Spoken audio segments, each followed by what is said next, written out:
Palakpakan natin si Lord. Come on, ang pinakamalakas na palakpak. Hallelujah. Sige po, makakaupo tayong lahat.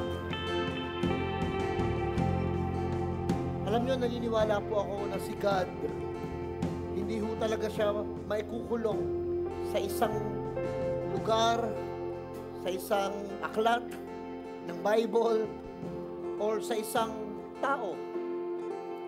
Ang Panginoon ho, not only He is omniscient, omnipotent, or omnipresent.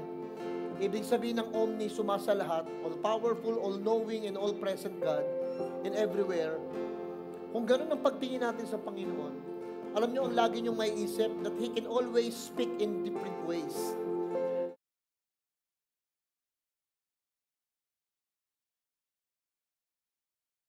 Minsan ho, nagsasalita ang Panginoon sa billboard, sa mga pangyayari sa buhay. Minsan ngayon, nawalan ka ng trabaho, dun mo na-realize ng mas malakas yung boses ng Panginoon eh. One time ho, habang may napakinggan akong worship song, ang ganda ng melody, pero hindi yung melody lang, kundi yung lyrics. And when I start to look and check out the lyrics ng song, nakita ko kahit pala sa mga awit, sa mga songs, kumikilos ang Panginoon. Gumagalaw siya, ina-explain niya yung kanyang sarili, kung gaano na tayo kamahal, kung gaano siya kumikilos sa mga buhay natin. And when I started to listen to the song, check out the lyrics, na-inspire ako na gawin siyang sermon or mensahe. So imagine, if God can speak through songs, God can speak in through many forms. Iba-ibang form. Minsan habang nasa nature ka. Minsan ho, natutulog kayo sa gabi in dreams, God can speak. So, ang dami niyang paraan para i-reveal yung kanyang sarili at pagmamahal sa atin. Hindi niyo po kailangan tumayo, pero pakinggan niyo po yung lyrics habang binabasa niyo, namnamin niyo, at i-relate niyo yung sarili niyo dito sa song na ito na napakinggan ko na panggagalingan ng mensahe natin ngayong umaga. Pakinggan niyo po yung song.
Amen? Amen? Na kung babalikan lang po natin, sa totoo lang, kung babalikan nyo nung time na may sakit kayo, muntik kang maaksidente, nawalan ka ng pera, muntik na kayong maghiwalay, mag-asawa, nasa bingit ka ng kamatayan, nasasaktan ka, umuluha, nag-iisip kung paano makakaraos. When you look back, pagbabalikan nyo yung magandang ginawa ng Panginoon sa buhay niyo, suddenly marirealize nyo kung gaano kabait, katapat, kabuti ang Panginoon na nandito tayo ngayon dahil sa kabutihan niya. Amen? Kaya ho, hindi nyo lang alam that God is working. And when He's working, kuminsan, totally different from what we are expecting. Hindi gaya ng inaasahan natin, hindi gaya ng iniisip natin. Tinaytalan ko po yung message natin, but you were working, hindi ko lang alam. Kumikilos na pala ang Panginoon, pero hindi lang natin alam.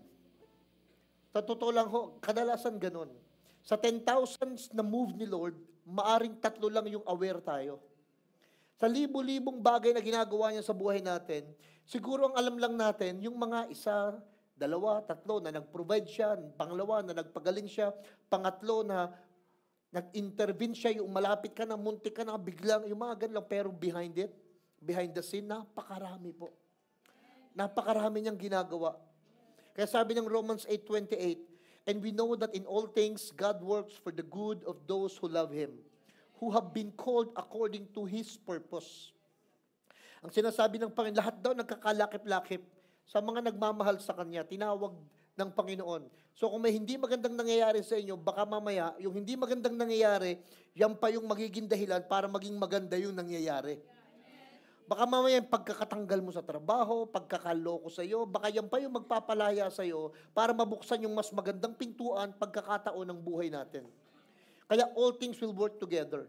May isang propeta, kinausap ng Panginoon habang umiiyak para iparealize sa kanya. Etong sabi ho niya sa Lamentations chapter 3 verse 22 and 23. Because of the Lord's great love, we are not consumed. For His compassions never fail. They are new every morning.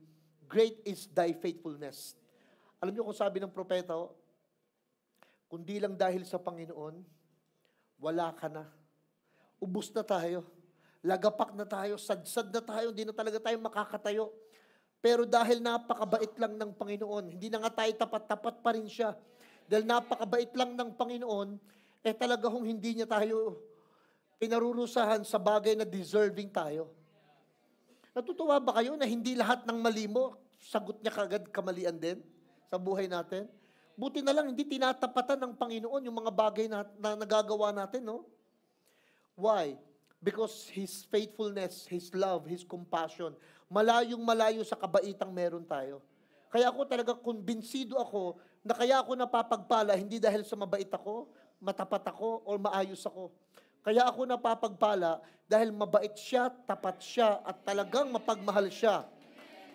Para hindi nakabase yung pagpapala na yon sa atin, kundi sa Kanya. Kasi diba, hindi naman talaga tayo palaging okay. Hindi naman talaga tayo palaging matino, mabait. Pero pinagpapala pa rin tayo ng Panginoon. Kung sa palagay nyo, nakita nyo na lahat ng magagandang bagay, lalo kung ang Panginoon, parang iniisip nyo, nakita ko na kung ano ang Diyos sa buhay ko, naku, nagkakamali tayo. Konti pa lang ho talaga yung nakikita natin. Sabi ng Isaiah 64 verse 4, no eye has seen any God besides you, who acts on behalf of those who wait for Him.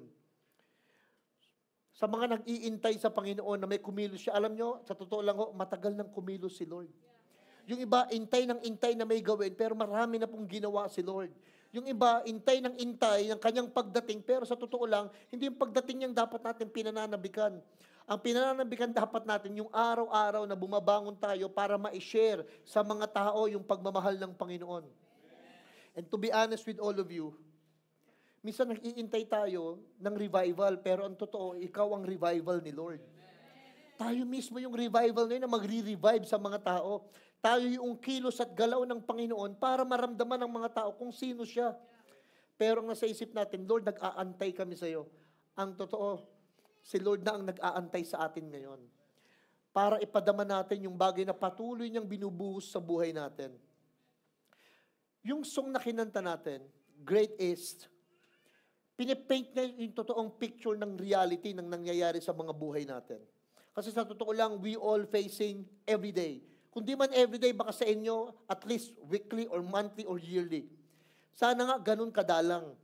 Pero minsan may mga tao araw-araw talagang naniniwala, nanampalataya na may makain araw-araw. May mga tao na talagang problema nila yung pambayad ng kuryente, pambayad ng upa sa bahay. May mga tao problema nila actually yung kanilang mga bisyo, kanilang sakit at karamdaman, maintenance. Praise God na may mga tao walang maintenance. Pero yung iba hindi makabuhay, kasi yung kakainin na lang niya mapupunta pa sa maintenance. Pero even on that, maybe we are facing dark nights, unanswered questions, valleys, storms, challenges, pressure, problem, mga needs na hindi natin alam saan kukunin. Lahat po yan dinadanas natin, pero huwag niyong kalimutan, sa gitna ho ng lahat ng iyon, nandun ang Panginoon. In the midst of all this. Pero, we didn't see Him. We didn't feel Him. Di natin siya nakikita, di natin siya nararamdaman. Alam niyo kung bakit? Because God works behind the scenes. Kumikilos ang Panginoon sa likod ng lahat ng mga ito. Na habang hina-expect mo yung obvious mo makita, hindi yun ang pinapakita ni Lord. Kasi imagine kung sasabihin sa iyo ni Lord lahat ng ginagawa niya, hindi ka na mag-trust, hindi ka na mag-faith, hindi ka na mananampalataya sa Kanya. You will not walk by faith. Ang mangyayari, you are now walking by sight. Na kaya ka naniniwala, kaya ka lumalakad, kasi nakikita mong nandyan na. Then, hindi ka na magpe-pray. Then, hindi ka na aasa. Then, hindi ka na magtitiwala. Then, palagi mo nang gagawin yung bagay lang na gusto mong gawin kasi alam mong nandiyan na, available na eh. That is why si Lord, at totoo lang, itong song na ito, I think and I do believe it was been inspired by the Holy Spirit na isulat ng tao. Why? Kasi ito yung totoong nangyayari. Biblical truth and a life testimony. Na pagbabalikan mo lang, yung mga panahon talagang hindi kayo makabili man lang ng gamot. Yung mga panahon kung minsan yung kinakain nyo ngayon, minsan 2, 3 pa ang ulam. Pero dati, kung tatandaan nyo, baka sinasabaw nyo rin yung silver swans na toyo para dun sa kaning mainit. Baka naranasan nyo yung mga panahon na talagang asin yung inuulam nyo para lang magkalasa yung kanin. Yung mga panahon minsan na hindi mo intensyon mag-fasting pero wala ka lang talagang makain kaya ka nauuwi sa fasting. Yun talagang wala kayong matirhan. Wala kayong mapuntahan. Sa sidecar kayo nakatira. Sa kariton kayo natutulog. Sa bangketa kayo nakahiga. And then suddenly, may ginawa ang Panginoon sa mga buhay natin. Yung mga panahon na talagang walang naniniwala sa iyo, walang tumatanggap sa iyo. And then suddenly, kumilos ang Panginoon. Kaya gusto kong ilagay ho sa inyo yung lyrics ng song. Number 1, God works even when we don't see it. Kahit di ho natin nakikita, kumikilos ang Panginoon. Minsan, akala nyo yung sakit lang na alam nyo, yun lang. Pero baka mamaya, marami na kayong mga sakit na dinaanan, pero hindi nyo lang alam, pinagaling na ng Panginoon. Baka nga nung dumaan yung pandemic, marami sa atin nagkaroon ng COVID, hindi na lang natin alam eh. Gumaling na lang tayo eh. Kaya pag nagtatanong ako sa inyo nagka-COVID sa atin, walang sumasagot, paano walang nagpa-check up? Biro mo sa 1,000 tao na meron ng member ang church, nung nagkaroon ng COVID, wala tayong, lumalabas pa ho kami, kumakatok ng mga bahay in the middle ng COVID. Pero wala hong nagkaroon ng COVID. Pero ngayon, baka iniisip ko, baka nagkaroon na nga kami. Gumaling na lang. Baka minsan ang mga sakit lang na alam natin pinagaling ng Panginoon, yung mga bagay na alam natin. Pero baka iba sa inyo, nagkaroon ng mga bukol, nagkaroon ng mga infections, kaya lang di nyo na alam, pinagaling na ni Lord. Baka iba sa inyo, hindi na lang kayo nabundol, hindi na lang kayo nadapa, hindi na lang kayo natapilok o nabagok. Kasi hindi nyo alam, protection na kayo ng Panginoon ng maraming beses. Sa libo-libo ba kayo 1, 2, 3, yun lang yung mga alam natin. Sabi ng lyrics ng song, it was lonely in the dark, but you were working. Malungkot naman talaga. Pag nandun ka sa dilim, why? Pag nasa dilim ka, isang bagay ang obvious. When you were in dark, you have no assurance ng hahawakan, ng tutungtungan, ng uuntugan. Kasi nga, madilim. So, anong gagawin mo? Maghanap ka ng kahit single light or simple light, yung konting liwanag, kahit sa mga crack, kahit sa mga hinges, ang laking tulong na ng mga liwanag na yon sa gitna ng kadiliman. Kaya lang kung minsan, mas nag-e-emphasize yung kadiliman kaysa dun sa maliit na mga liwanag na yon. Kaya naintindihan ko, when David wrote the book of Psalms, tapos nung nagdadalamhati siya, nung time na meron talagang pagtatago siyang ginagawa dahil maraming gustong pumatay sa kanya, he wrote this song. Psalms 139 verse 11 to 12. I could ask the darkness to hide me and the light around me to become night. Ang gusto niya rin mangyari, balik mo muna doon. Sabi niya, humiling ako na itong darkness na ito, itago ako. Tapos yung mga light na ito, maging gabi para hindi siya matagpuan. Kailangan niyang magtago kasi pinapapatay siya ni Haring Saul. Nung time niya, kaya ang prayer niya ganun until he realized. Tingnan niyo yung next verse. But even in darkness, I cannot hide from you. To you, the night shines as bright as day. Darkness and light are the same to you. Alam niyo kung ano ibig sabihin? Para sinabi ni David, ngayon, okay lang. Kaya makita niya ako ng kaaway ko sa liwanag, parehas lang din yun. Kaya magtago ako sa kadiliman, parehas lang din yun. Why? Ang mahalaga sa liwanag at dilim, nandun ka. Ibig sabihin, kahit saan kayo makaranas ng mga pagsubok, sa abroad man o dito, matanggal man kayo ng trabaho, malipat man kayo sa ibang lugar, masunugan man ho kayo, mawalan man kayo ng mga bagay, parehas lang yan. As long nakasama mo ang Panginoon, makakasurvive tayo. That's the main point ng prayer ni David. Kaya sabi niya, darkness is not dark to God. At yung sa palagay mong brightest day of your day, pinakamaliwanag na yugto ng buhay mo, baka sa Panginoon, hindi pa yon. Mayroong pang mas liliwanag doon. Sa totoo lang, kung minsan, yung magandang nararanasan natin ngayon, baka you could have more. Baka may mas maganda pa na mararanasan ka sana kung na-realize lang natin na it's God moving, not us. Baka yung success mo sa negosyo, success sa trabaho, baka yung bagay na meron ka. One time may nagtanong sa akin, PH, okay naman kami, may kinikita kami, kaya lang yung asawa ko ayaw talagang magbigay ng any offering sa church. Tithes man, offering man yan, or anything. Sabi ko, alam nyo, yung makinikita nyo, mas marami sana. Kung nagawa nyo yung universal principles of giving. Kung minsan, alam nyo, merong mga behind the scenes si Lord na ginagawa, na gustong ipagawa sa atin, kaya lang tayo mismo, di natin naintindihan kasi. Why? Because it's in darkness. Minsan ang faith natin, sa totoo lang, tinetest sa silence. Yung bang tipong wala kang marinig, wala kang paraan, wala kang maisip, kasi parang nakatahimik si God. Sometimes our faith is tested in silence, pero not because God is absent, but because God is what already actively arranging things that we cannot see. Sa totoo lang, marami na ho siyang mga inaareglo sa buhay natin. Ina-arrange na kailangan mapunta ka dito, mangyari ito, makilala mo ito, para ito yung mangyari. Kaya lang, hindi mo ikaw pwede mag-arrange nun eh. Hindi mo magagawa, maiisip. Ako lang pag iniisip ko yung bagay na meron ako ngayon, babalikan ko before, paano mangyayari yun? Paano mong makikilala itong mga taong ito? Paano kang mapagtitiwalaan? Paano ka mapagbibigyan? Paano mangyayari lahat ng yun? Imposible. Pero yung pala, God is already arranging it even before you were born. Ina-arrange ni Lord. Kaya kailangan lang magtitiwala tayo sa Kanya. Pero pastor, pwede ba bigyan ako ng idea ni Lord, yung naririnig ko, nakikita ko, naaamoy ko, nararamdaman ko, yung nakikita ko, nahahawakan, prueba ba, evidence ba? Kung gano'n ang mangyayari, walang punong tutubo. Kung lahat ng mga binhi ilalagay niya sa gitna ng arawan para doon lalabas yung mga ugat, hindi po yun mangyayari. Isa ang requirements ng isang seed para maging trees and fruitful, darkness. Kailangan ang buto na malagay sa dilim. Kailangan nasa ilalim, hindi mo makikita kung ano nangyayari sa kanya.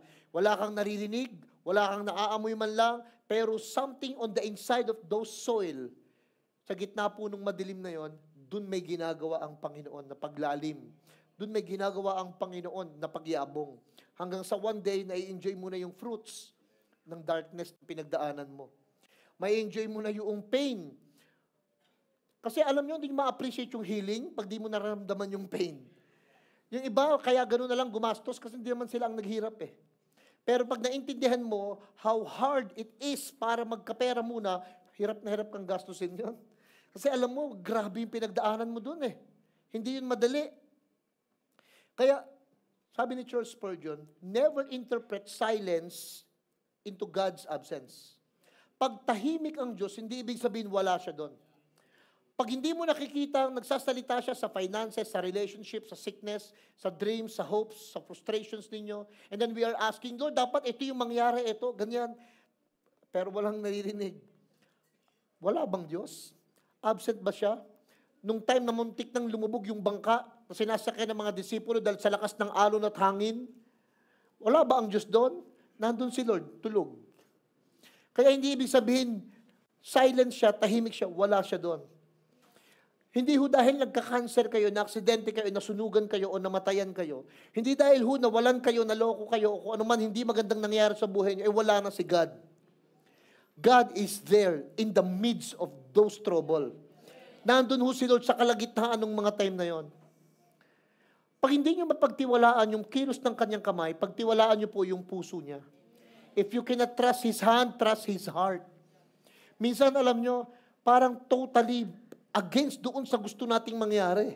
Parang dapat ganito yung move ni Lord. Ganito yung galaw niya sa gagawin mong negosyo. Ganito yung galaw niya sa pinapatayo mong bahay. Dapat tuloy-tuloy ang gastos o dapat tuloy-tuloy din ang provision. Hindi nangyayari yung ganon. Kung kailan ka nagtitino, nag-aayos na, tsaka dadating yung patong-patong na problema. Kung kailan nagdi-decide kang ilapit mo yung sarili mo sa Diyos, sa pagmamahal, sa pagpapatawad at pangunawa, lalo namang gumugulo. Lalo namang magkakaaway. Kung kailan mag-aayos ka na, lalo namang kayo hindi magkakasundo. And then you are asking, Lord, asan ba yung kilos ng iyong mga kamay? Alam niyo gawin niyo, pagtiwalaan niyo yung tibok ng kanyang puso. Ang mahalaga, malaman mo, mahal na mahal ka ng Diyos. Why? Parang di tayo nagtatampo, nanunumbat. Kasi ang kilos ng kamay ng Panginoon, sa totoo lang, minsan talagang hindi mo maiintindihan. Kaya nga siya siya nga infinite eh. Kaya nga siya yung Panginoon eh. Amen? Kalabitin mo muna yung katabi mo. Sabi mo, gising muna, mamaya natulog. May nakita akong 3.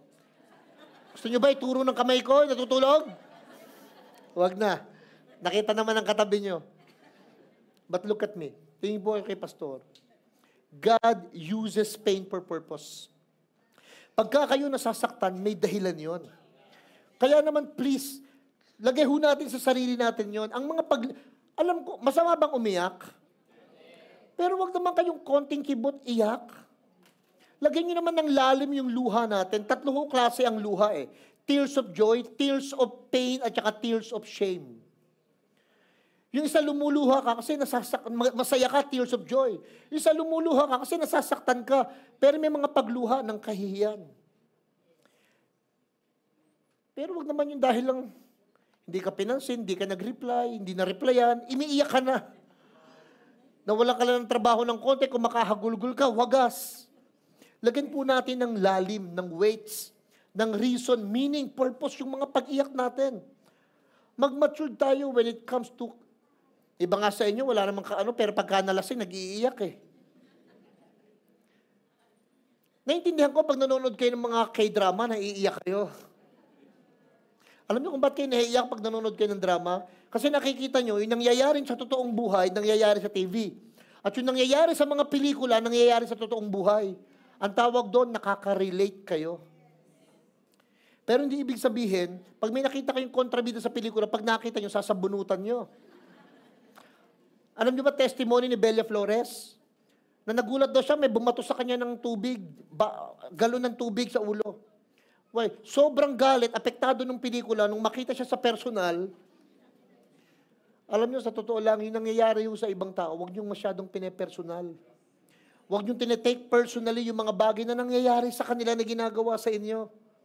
Lumulubog ang barko, hindi dahil sa dami ng tubig sa labas, kundi sa mga tubig na pumasok sa loob niya.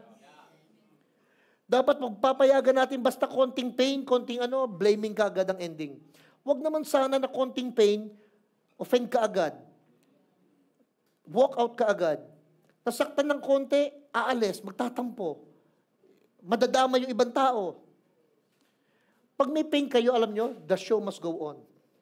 Pag may mga pain kayo, may mga tampo kayo sa tao, sa asawa, sa anak, you have to continue. Kailangan nung magtuloy eh. Why? Kasi may purpose. Baka pagkatapos mong maranasan yung pain na yun, doon tayo nagmamatured. Doon tayo nagdi-develop, doon tayo nai-improve. Doon tayo nagiging becoming a better person. Kaya alam nyo sa totoo lang, sabi ng song, it was painful, it was hard, but you were working on all things for my good. Sobrang sakit, sobrang hirap po. Pero alam nyo, sa gitna ng lahat ng yun, may ginagawa daw ang Panginoon sa ikabubuti natin. Kaya pag nasasaktan kayo, lagyan nyo na sa isip nyo, sa ikabubuti ko to. Pag may naramdaman kayong pain, sa ikabubuti niya yan. Ibig sabihin, magpa-check up na kaagad. Hanapin na kaagad yung solusyon. Sa totoo lang ho, pag kinumpara nyo yung pain ngayon, tapos tiniis mo, ito maganda. Kung nagtitiis kayo ng pain, pero para sa tama, okay yon. Pero kung nagtitiis kayo ng pain dahil sa mali, lagot ka ron. Kung tinitiis nyo man yung pain, pero dahil sa righteousness, dahil sa katotohanan, maganda ang kaluwalhatian. Basahin ko sa inyo yung verse, 2 Corinthians 4:17. Our light and momentary troubles are achieving for us an eternal glory. Alam niyo kung ano sinasabi? Kung nagtitiis man kayo ngayon, nasaktan man kayo ngayon, kaya ako ito yung prinsipyo ko eh. Kung kayo nasaktan, okay lang, wag ikaw ang manakit. Kung kayo yung nagtitiis, okay lang, wag ikaw yung tinitiis. Kasi sa huli, yung mga nasaktan at nagtiis, aaliwin ni Lord sa kaluwalhatian. Pero yung nananakit at pinagtitiisan hanggang ngayon, sabi mo nga sa katabi mo, may paglalagyan ka. Sigurado yun. Kaya sana piliin na lang natin, alam nyo kung ano, yung tayo yung nagtitiis. Kesa ikaw yung pinagtitiisan. Piliin natin yung tayo na lang yung nasasaktan. Why? May purpose. Sabi ni Rick Warren, God never wastes a hurt. Wala daw sinasayang ang Panginoon ng mga hurt, ng mga pain. Why? Kasi every hurts, every pain, may learning. May natututunan tayo. Pansin niyo, pag nawala na kayo, natatakot na uli kayo maging nagiging mas careful ka na. Di ba? Pag nawala kayo ng cellphone, kung pwede nang kadinahan mo yung cellphone mo, sabit mo sa leeg mo para wag mawala eh. Kasi madadala ka eh. Natututo ka kasi. Every time na nawawalan ka eh. Mas nagiging maingat ka na. Ngayon, pagka napangatluhan ka na, pang-apat na yan, talagang namimigay ka lang siguro. Dapat matuto din tayo sa mga things that we have lost. Kung sinulat lang natin lahat ng mga naranasan nating hirap, pasakit at sakit, ang dami na nating sinulat. Puno na yung mga libro. Baka nakagawa na kayo ng volume ng encyclopedia. Sa dami ng mga hurts and pain. Pero okay lang yan. Alam nyo, ginawa ng Panginoon. God uses that pain as an ink to write a testimony of your life. Ang ginagawa ng Panginoon, sumusulat siya gamit ng mga pain na yan para makagawa siya ng isang kwento. Kaya alam niyo, sa totoo lang, ako bilang pastor, hindi ako natatakot na ikwento lahat yung mga kabalbalan ko sa buhay eh. Pati nga away namin mag-asawa, kinukwento ko eh.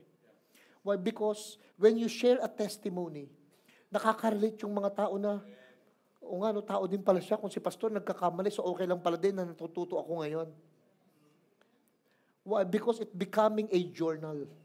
Nagiging testimony siya ng mga libro at nagiging survival kit ng mga tao.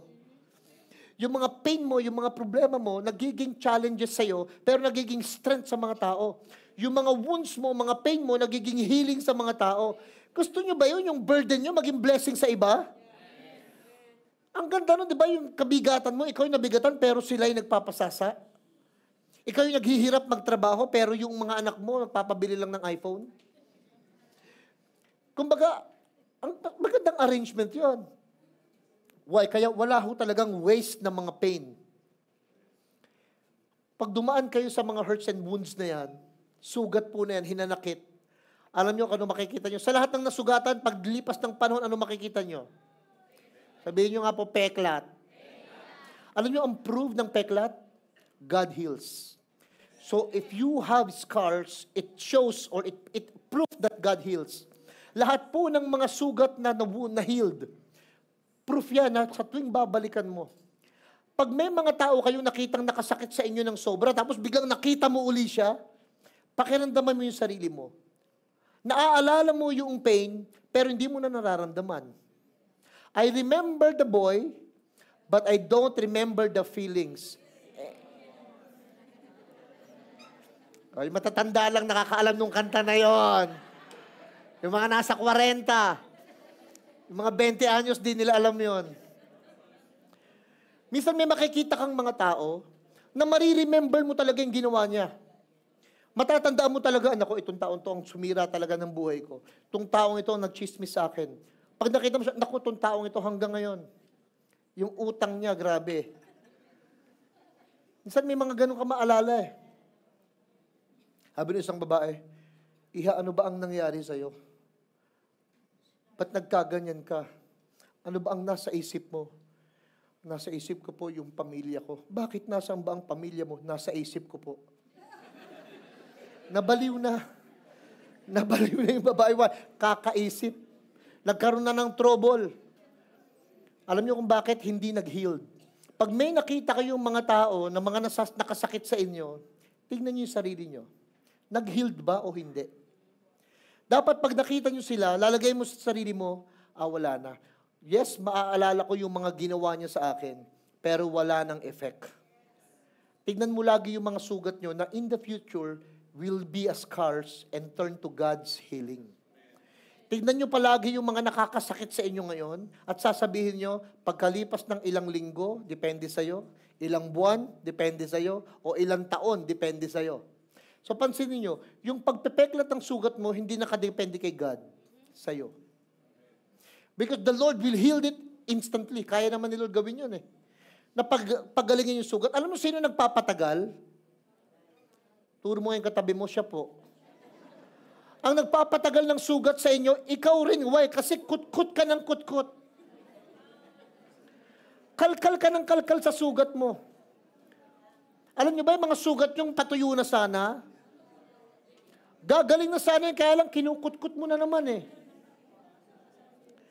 Yung mga sugat yung wala na sana, kaya lang makita nyo, ayan na naman, magsasasalita ka na naman, aalalahanin mo na naman, tapos gagawa ka na naman, kaya tuloy, nananariwa na naman yung pain.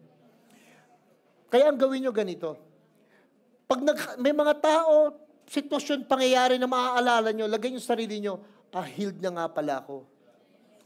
Ang naaalala nyo sa totoo lang, yung ginawa niya pero hindi na yung pain. Sa totoo lang, pag nakita nyo yung mga tao na naka-hurt sa inyo, ang naalala nyo yung ginawa niya pero hindi na nananariwa uli dapat. Pag nanariwa yun, ikaw na yun. Kaya sa totoo lang, huwag kayong laging tanong ng bakit kay God. Hindi naman masama yun. Pero pag nasanay ka ng laging tanong ng tanong, Lord, bakit ako iniwan? Bakit ako nasaktan? Ba't ako ang natanggal? Bakit ako ang ganun? Puro bakit. You know what will happen? Hindi ka mag-grow.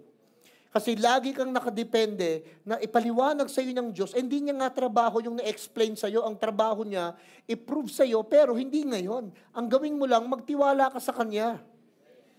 Anong gagawin namin, Pastor? Stop asking why. But start asking, Lord, what are you building in me through this? Nasaktan, nawala, natalo. Nabigatan, napili, o kung ano man yung mga bagay na parang sineperate ka, hindi ka ginawa ng tama. Alam nyo kung anong tanong nyo kagad kay Lord? Wag why. Ang itanong nyo, Lord, ano yung binibuild mo sa loob ko? Anong learning? Anong minamatured mo sa akin? Ano yung nilalagay mo, pero at the same time, ano naman yung tinatanggal mo? You know what's the best prayer na pwede you can have? Itong dasal na ito. Lord, saan ba ako sobra? Saan ba ako too much? And then tanungin nyo rin, Lord, pero saan ba ako kulang? Maybe for some of you, sobra na. Too much ka na. Too much ka na sa kaya mo. Anong kaya? Kayabangan mo. Yung iba naman, kulang. Sa kaya. Nakayanin yung mga bagay sa buhay. Lagi na lang siyang may kulang na laging, you know what you have to do right now? Baka kailangan ma-identify niyo yun. Saang area kayo too much at saang area kayo kulang. Para nabibuild yung bagay na nandun sa nangyayari sa buhay natin. Pangatlong point that you can learn from the song, looking back reveals God's faithfulness. Sabi nung song, sa chorus part, when I look back over my life and think how good you have been. Pagbabalikan nyo ho yung mga buhay natin dati, maiisip nyo, dadaling kayo nito, alam nyo kung saan? Dun sa God's faithfulness. Balikan nyo ho yung mga dati nyong kayo. Lahat ng mga kakulangan mo, kapalpakan mo, kahinaan mo, pagbabalikan mo, maalala mo, buti na lang hindi ka pinabayaan ng Panginoon. Pagbabalikan nyo ho yung mga panahon na talagang wala kayo halos makain. Yung walang-wala talaga. Yung dati lang, yung makakain ka lang sa Jollibee, McDonald's, KFC, pangarap na. Dumating ba kayo sa punto na nung dati, yung madala ka lang sa Jollibee, tuwang-tuwa ka na. Ngayon, pag dinadala ka sa Jollibee, naiinis ka, pambata lang yon. Pero balikan mo, di ba, ang laki ng pangarap sa'yo nun? Nung mga time na yon, ang laki na tuwang, ang babaw ng kaligayahan natin dati. Ang babaw. Kaya alam nyo, pagka binabalikan natin yung mga dati, you will realize, Lord, grabe, napaka-faithful mo. At kung dinadala ka naman ngayon ng Panginoon sa kung ano, sino ka ngayon, sana magresulta ito ng humility. Dapat mas nagiging mas humble tayo ngayon. Parang di natin ipinamumuka sa ibang tao yung sumbat. Parang di natin sinasabi sa kanila, yung mga please, wag na wag yung sasabihin ito. Kung di dahil sa akin, wala ka ngayon. Why? Kasi tandaan nyo, kung di rin dahil sa ibang tao, wala ka dyan. At kung di dahil din sa ibang tao, ng ibang tao, wala din sila doon. Na ang ending, kung di dahil lang sa Diyos. Kaya walang nagmamalaki. Walang nagmamalaki. Ang gagawin mo, every time you are looking back, ang nangyayari sa puso natin, nagiging humble tayo. Mas lalo tayong nagmamaliit sa sarili natin. Mas lalo natin sinasabi sa sarili natin na Lord, thank you po.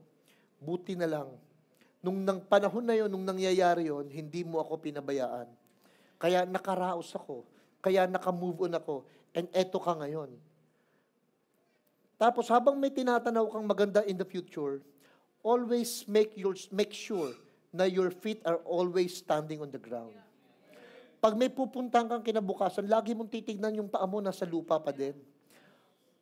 Huwag tayo palagi na mag-a-assume na alam natin ang lahat. Huwag tayo mag-a-assume na nasa maganda tayong posisyon. Alam niyo ba, huwag kayo mag-a-assume na nasa taas. Laging ang i-assume nyo nasa baba. Kasi yung mga nasa taas na, wala na ang option na lang doon bumaba. Pero yung mga nasa baba, ang option yan, itaas pa. Amen? Sabi ni David, nung time na tinitignan niya lahat ng mga nangyayari sa buhay niya ngayon, hindi niya ma-spelling. May isang book talking about why David wrote these Psalms. At nandun, makita mo yung dahilan, bakit? Bakit niya sinabi yun? May pinanggagalingan, may hugot. Alam nyo, kadalasan yung mga kanta, pagkakantahin nyo, hanapin nyo yung kantang nakaka-relate kayo. Tapos nakaka-uplift. Huwag naman kayo maghanap ng mga kantang tinuturuan kang tapusin mo na. Gusto ko nang bumitaw.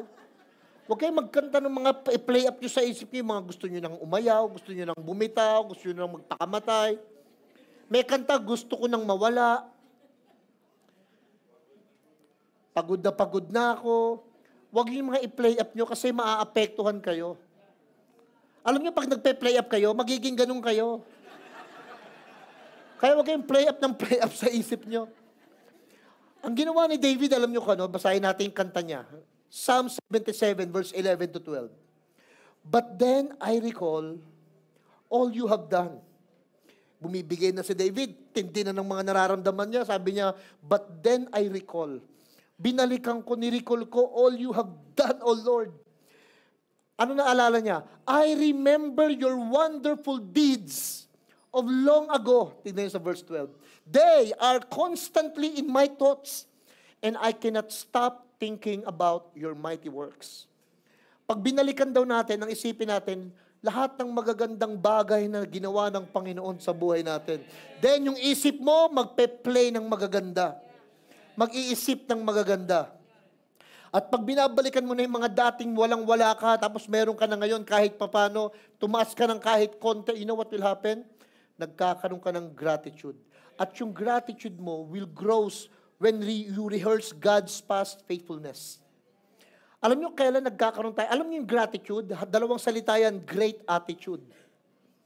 Ang magandang ugali daw, lumalabas yan pag ang nire-rehearse mo lahat ng katapatan ng Panginoon. Pag sinasabi, alam niyo, ang ancient Jewish, meron silang occasion na magsasama-sama ang mga pamilya, tapos ang gagawin ng tatay, kukuha ng isang gulay na mapait, sa atin yung ampalaya. Kukuha silang gulay na mapait, pagkatapos bibigay dun sa mga anak, ng mga bata, maliliit. They are doing this thing even until now. Kukuha ng mapait na gulay, papakain sa mga bata. Kasi mga bata, mga mapapaitan. At saka ngayong kukuha ng bread, isasaw sa honey. At saka ilalagay sa kanilang mga bibig, di matatamisan. Sasabihin ng tatay, remember this, what the Lord has done in us in Egypt. All the bitterness of our soul, He turned sweet. Tinuturo sa man lahat ng mga kapaitang dinanas daw nila, pinatamis lahat ng Panginoon. Alam nyo, pag ang inaalala nyo yung magagandang bagay, hindi ka nagiging bitter. Tinanggal ka, yes, pero balikan mo, pero dun naman ako sumaya nung time na yon. Dun ko naman nakilala siya. Dun naman ako nagkaroon ng polo shirt. Dun naman ako nagkaroon ng ID. Dun naman ako natutunang mag-commute. Dun ko naman natutunan magpayong. Dun, lahat ng maliliit na bagay na dating, yung iba alam nyo ko ano, nung maaksidente sa motor, nadala ng magmotor. Dapat balikan nyo. Doon naman ako natuto na mag-angkas. Doon naman ako natuto na mag-move it. Whatever challenges we're facing, hanapan nyo ng pagbalik tanaw sa nakaraan para gumagaang yung kalooban. Pag ginornal nyo yung answered prayer, magiging booster yan sa future storms. Ginornal nyo na, sinulat nyo lahat ng magagandang bagay. Ano mangyayari? Para kang, may hawak na libro na every time na babalikan mo, pinapalakas nito yung loob mo para kung may bagyo mang darating, merong kang booster. Alam niyo yung mga bata, pag sinasaksakan ng booster, bakit ba sinasaksakan ng booster yung mga bata? Para yung kanilang immune system mas lumakas. Alam niyo yung mga testimony nyo, booster. Pag dumaan kayo sa mga matitinding problema, booster yan. Para pag may haharapin kayong panibagong problema, kinakaya nyo na. Kasi nga, sa totoo lang, every time na babalik kayo sa nakaraan, huwag pong negative ang isipin. Why? Kasi the more you thank God for what you have, the more you will see His hand from what you need. Pag lagi mong inaasa sa Panginoon, pinasasalamatan siya, Lord, thank you po sa anong bagay na meron ako ngayon. Alam niyo kung nakikita niyo? Mas lalo mong nakikita na kailangan mo siya sa mga pangangailangan natin. Lalo mong na-appreciate si Lord. Lord, talagang kailangan kita. Kaso, kailangan ma-appreciate mo yung meron ka ngayon. Taas po ang kamay ng may pera kahit konti sa bulsa. Yung hindi nagtaas, walang-wala talaga kayo, eto piso. Kahit papaano. Nasa bag. Sige, ito na lang, tanungin ko kayo. Pag hindi nyo na-appreciate yung amount of money na meron kayo ngayon, halimbawa, meron kang piso, binabato-bato mo, piso, mangyayari dyan. Alam nyo, baka next time, kahit piso, mawawalan ka talaga. Pwede ba maging appreciative kayo? Kanina, pakikuha mo yung envelope na may isang bata dito, every Sunday, nasa table ko, Daryl, sa gilid. May bata dito every Sunday, si Cody. Tayo ka nga, Cody. Tayo ka na. Ayan. Si Cody, itong batang ito, English speaking yan, by the way, English speaking yan si Cody. Every Sunday, aabutan ako niya pag nandito na ako, aabutan niya ako. Bibigyan niya, kala ko naman, shabu inaabot. Yung pala candy, aabutan niya ako ng candy. Iba-ibang klaseng candy, pero kanina special. Special kanina inabot ni Cody. Maganda tarya nun, Cody Special inabutan ako ni Cody kanina. Ito. Alam nyo, hindi ito sa envelope. Papel ito na ginawa niyang envelope. Tapos iba. Makapal. Nung inabot sa akin ni Cody, Hinawa ko, sabi ko, uy, paldo to ah. Grabe ah. Paldo to, ang kapal oh. Samantala iba, pag mag-abot, sinisimple pang gano'n. Eto, paldo. Binuksan ko ngayon. Nakalagay dito, may petsa pa, August 8, 2025. For my beloved pastor pa nakalagay. Basahin ko ngayon. For a good pastor like you, I don't have any choice. Hindi pa tapos. Hindi pa tapos. Ito sabi ni Cody. For a good pastor like you, I don't have any choice but to worship. And for giving my all dearest friend with candy. Look at this. I am not a ministry. Pero sabi ni Cody, but that is my ambition. Ambition daw ni Cody na makapag-serve. Tapos pag tinignan mo yung laman, hindi pera, makakala nyo pera. Candy. Candy. Hindi niya alam, yung pag-aabot lang niya ng candy, ministry na.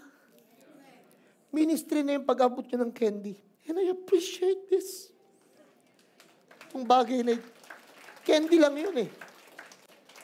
Pero alam nyo, pinicturean ko to, tatago ko to, Cody, ng buong buhay ko eh. Kasi ang ina-expect mo, magbibigay sa'yo, minsan milyonaryo eh. Asa ka milyonaryo, ikaw ba isipin nun? Minsan, di ba ganon? Kung sino pa yung mga walang-wala, yung pa yung magbibigay sa'yo ng something like this.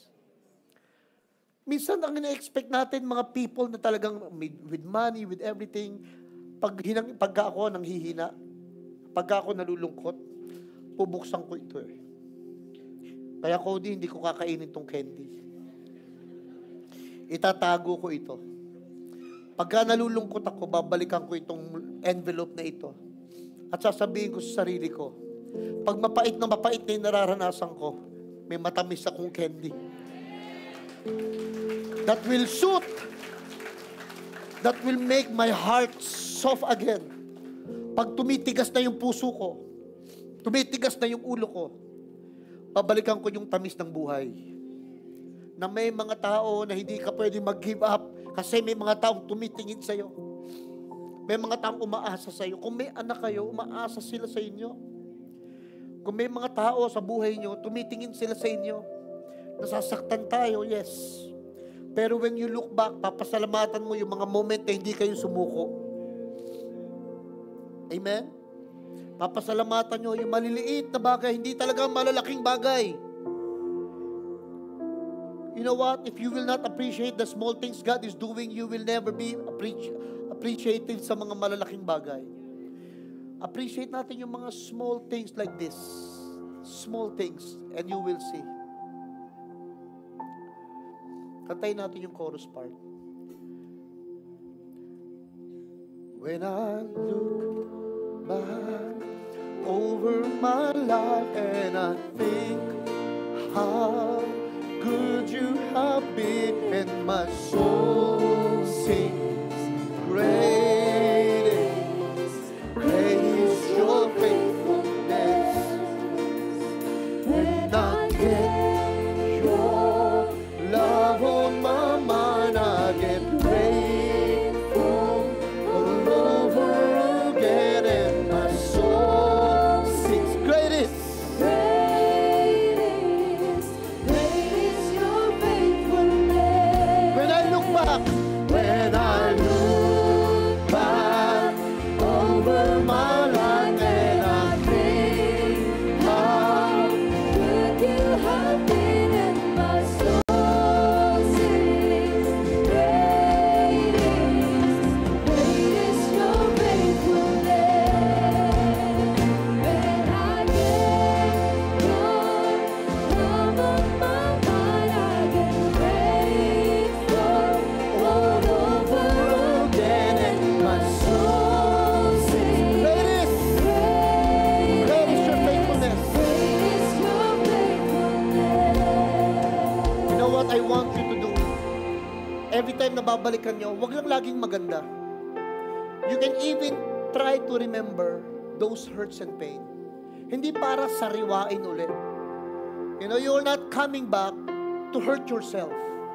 You are not coming back to remember para maging brutal sa sarili mo, nasaktan ka uli. No, hindi ganun. Pero pagbabalikan nyo, nung time na talagang maghihiwalay na kayo, broken ka, nagtatangka ka ng magpakamatay, hirap na hirap ka sa buhay, hindi mo alam paano magbabayad sa ospital, paano na, lahat ng part na yan, when you look back, I want you to, magkaroon kayo ng attitude na, ano kaya kung hindi ako nagpatawad nung time na yon? Ano kaya kung hindi ako nag-decide nung time na yon? Ano kaya kung hindi ako nag-move on nung time na yon? Pag binalikan mo, liliit yung tingin mo sa sarili mo. Makikita mo na talagang, Lord, kailangan pala talaga kita. Hindi pala ako pwedeng magmalaki talaga sa iyo. Dahil napakabuti mo, napakatapat mo, Lord. Kaya mapapa-worship na lang talaga tayo.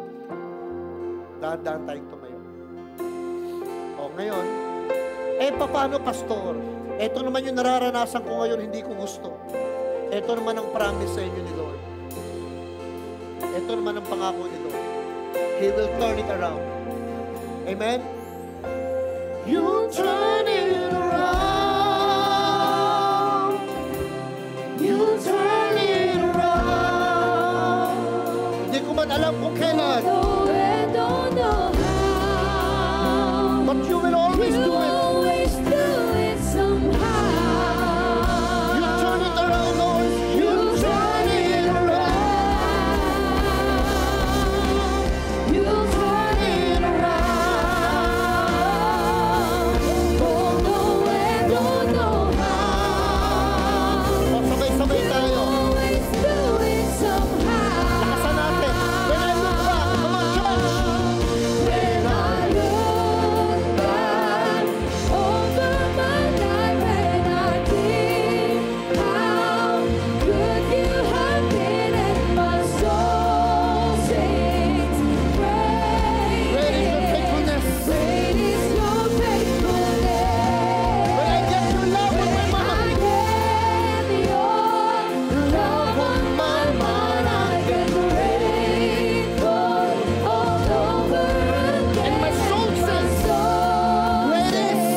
Faithfulness. Great is your faithfulness. When I get your love, when I get your love on my mind, I get grateful all over again, and my soul sings. Great is your faithfulness.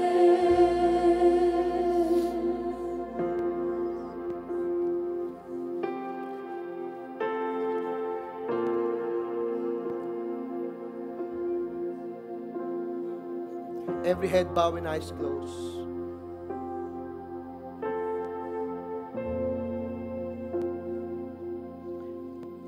Panginoon, salamat po. Pagbabalik kami, hindi para masaktan na at manghina, but to remember your goodness, Lord. May sinabi ka, forget the past.